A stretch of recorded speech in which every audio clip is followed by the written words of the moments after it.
من الشیطان الرجیم بسم اللہ الرحمن الرحیم الحمد للہ رب العالمین الصلاة والسلام على اشرف الانبیاء والمرسلین خیر المبشرین والمنذرین سیدنا وطبیب نفوسنا وشفیع ذنوبنا ابی القاسم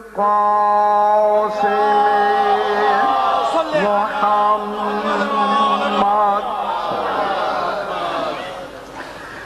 وآلہ الطیبین الطاہرین المعصومین صلوات اللہ علیہم اجمعین اما بعد بسم اللہ الرحمن الرحیم اللہم رب النور العظیم ورب الکرسی الرفیع ورب البحر المسجور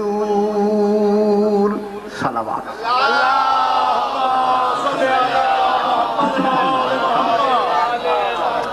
پھر بھی ذرا بلند تک صلوات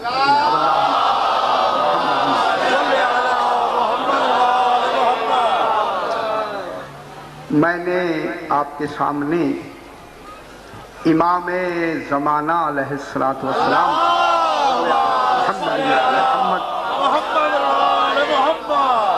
ایک مشہور دعا جس دعا کا نام ہے دعائے عہد بسم اللہ عین ہے دال عہد امام فرماتے ہیں کہ جو آدمی اس دعائے عہد کو 40 راتیں پڑھے معصوم فرماتے ہیں کہ جب میں ظہور کروں گا وہ میرے ناصرین میں شمار ہوگا